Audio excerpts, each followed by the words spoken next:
మహాసుదర్శన యాగం మంచి ఫలితాన్ని ఇస్తుందన్న ఆశాభావాన్ని ప్రముఖ సినీ నటుడు రచయిత తనికెళ్ల భరణి వ్యక్తం చేశారు. యాగ నిర్వాహకుడు వేమూరి విజయభాస్కర్ అంకిత భావాన్ని, ఆధ్యాత్మిక చింతనను ఆయన ప్రశంసించారు. పట్టణ రామలింగేశ్వరపేటలోని తోటవారి వీధిలో ప్రత్యేక యాగశాలలో జరుగుతున్న శ్రీ లక్ష్మీనారాయణ సహిత మహాసుదర్శన యాగంలో శనివారం సాయంత్రం ప్రముఖ సినీ నటుడు రచయిత తనికెళ్ల భరణి పాల్గొన్నారు. యాగం అనంతర పూజల్లో పాల్గొని పండితులు ఆశీర్వచనం తీసుకున్నారు. పట్టణ ప్రముఖులు సినీ నటుడు వేమూరి విజయభాస్కర్ ఆధ్వర్యంలో ఈ నెల 17వ తేదీ మహాసుదర్శన యాగం ఆరంభించిన విషయం తెలిసిందే. వేదాంత నాగమార్తి పర్యవేక్షణలో 7 హోమ గుండాలతో ప్రత్యేకంగా నిర్మించిన భారీ యాగశాలలో 21 మంది ఋత్వికులచే ఈ యాగం జరుగుతోంది. 9 రోజుల పాటు జరిగే ఈ యాగంలో శనివారం ఉదయం సుప్రభాతంతో మొదలై సుదర్శన యాగం, నవగ్రహారాధన, శ్రీ వెంకటేశ్వర హోమం, శ్రీ లక్ష్మీనారాయణ హోమం, మంగళహారతితో రాత్రి 7 గంటలకు ముగిసింది. అనంతరం కలశ పూజ, ఆశీర్వచనం, రక్షధారణ, తీర్థప్రసాద పంపిణీ జరిగాయి. ఈ కార్యక్రమాలకు తనికెళ్ల భరణి ప్రత్యేకంగా హాజరయ్యారు. లోక కళ్యాణార్థం విజయభాస్కర్ చేపడుతున్న మహాసుదర్శన యాగం మంచి ఫలితాలను ఇస్తుందన్న ఆశాభావాన్ని ఆయన వ్యక్తం చేశారు.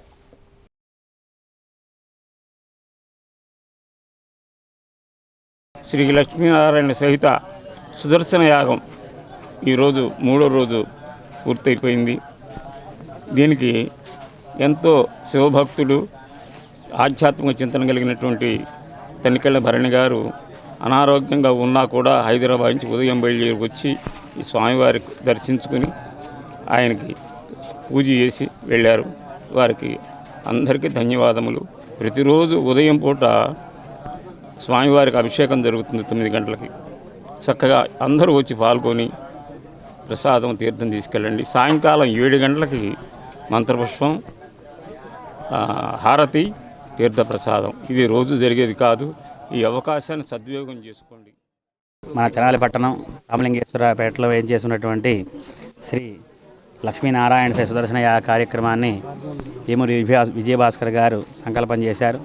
9 రోజుల దీక్షతో ఈరోజు 4వ రోజున స్వామివారికి శనివారం పూట వెంకటేశ్వర స్వామి సుప్రభాత కార్యక్రమం, సారంతరం యజ్ఞశాలలో విశేష హోమాది కార్యక్రమాలు, వెంకటేశ్వర హోమం, నవగ్రహ హోమం, తదనంతరం లక్ష్మీనారాయణ హోమం జరుగుతోంది.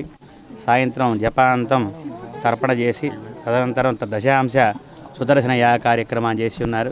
యజ్ఞ కార్యక్రమంలో రచయిత శ్రీ భరణి గారు చేశారు. వారికి కూడా స్వామివారి ఆశీస్సులు అందజేయడం జరిగింది. భక్తులందరూ కూడా ప్రతిరోజు కూడా సాయంత్రం 6:30 చేసినట్టయితే స్వామివారికి హారతి, మంత్రపుష్పం, తీర్థప్రసాద వినియోగం జరుగుతుంది. భక్తులందరూ కూడా ఈ మహత్తర యాగంలో పాల్గొని స్వామివారి కృపకు పాత్రలుగా భాస్కర్ ఏ పని తలపెట్టినా వికరణ శుద్ధిగా చేస్తాడు. దానికోసం ఎంత వ్యయ ప్రయాసలకైనా నిజానికి అతని ఆరోగ్యం బాగా ఇంటిపట్టాల్సి ఉంటుందని, కానీ అతను ఇంకా సంకల్పించాడంటే అది జరిగి తీరవలసిందే.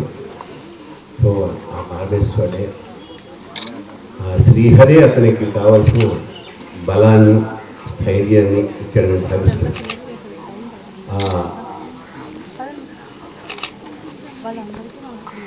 వెంకటేశ్వర స్వామి కటాక్షం, సుదర్శన శక్తి మళ్ళీ మా భాస్కర్ పరిపూర్ణంగా వచ్చి మళ్ళీ మాకు ఇలాంటి కార్యక్రమాలు ఎన్నో చేయాలని, దానికి మనం ఆహ్వానించాలని మనస్ఫూర్తిగా కోరుకుంటూ ఈ యాగం ఎంత వైభవంగా జరిపిస్తున్న ఋత్వికులకి, మిగతా సిబ్బంది అందరికీ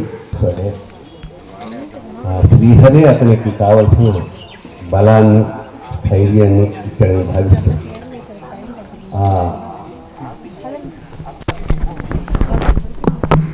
వెంకటేశ్వర స్వామి కటాక్షం, సుదర్శన శక్తి మళ్ళీ మా భాస్కర్ పరిపూర్ణంగా వచ్చి మళ్ళీ మాకు ఇలాంటి కార్యక్రమాలు ఎన్నో చేయాలని, దానికి మనం ఆహ్వానించాలని మనస్ఫూర్తిగా కోరుకుంటూ ఈ యాగం ఎంత